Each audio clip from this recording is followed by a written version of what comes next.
stranded. Our world was a world of white, the blizzard never ceasing as cold continued to seep into our veins.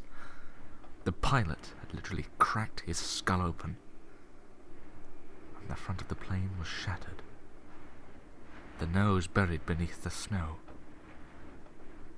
The shelter of the plane and the few surviving rations we had, alongside the snow, were enough for the first few days.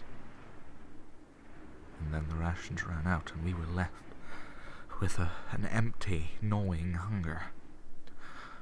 There were two main causes of death that grueling month in the mountains. One was hypothermia, and the other was cannibalism. Forced to survive on human flesh, we killed so we could survive. I lost count of how many I killed to sustain my hunger. It began with 23 of us, and it ended with 9 of us. And the blizzard stopped. I was the only one strong enough to look for help. Hours had passed before I finally found an inhabited cabin, phoned the police, and the 8 survivors of that crash site was rescued. And I was only able to keep in contact with some of them. 3, to be precise. The other 5 were either too traumatized, or I could never reach them. That isn't to say we weren't traumatized. We all were. But it affected us to different degrees. It was about a month after my ordeal that I began to crave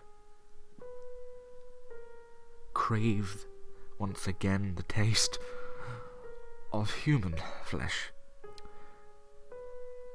There was no denying that when I first became a cannibal, that flesh was by far the worst thing I'd ever tasted.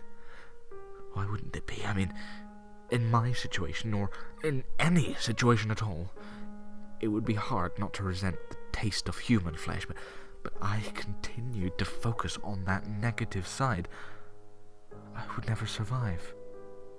So instead I made a meal out of it. I changed my state of mind.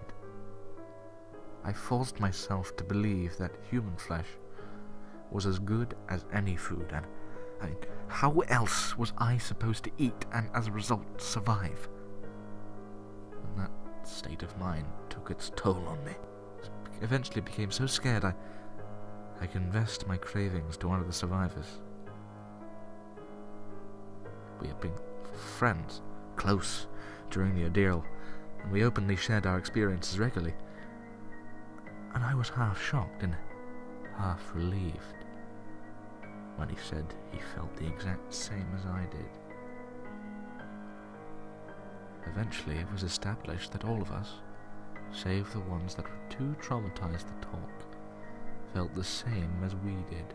We all craved humans, but we all feared it. And it was one particular night during one of our meetings that we drank a little too much vodka, and the craving finally really hit us.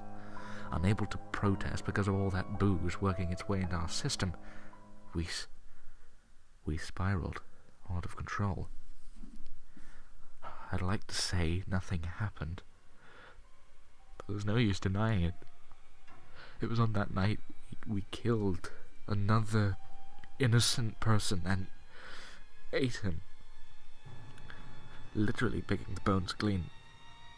Fearing our safety, we hid the remains. The person was reported missing and never ever came of the case. Though I never drank alcohol again. And I've come to realize that there are certain triggers for strong cravings of flesh. Similar to the way that drink made us literally eat that person down to the bones. And I'm always out on the lookout for these triggers, and I'm always fearing that the craving will become so strong I won't be able to control it. I've even considered suicide, came close to doing it several times, but I just haven't been able to bring myself to take my own life. There's a lot more to this story, and a lot more that goes inside my head, but it's too much to process, even for me. There are still days that I come close to taking the lives of others, and eating their flesh right down to the bone. Am I a reluctant killer? Yes. I guess you could say that.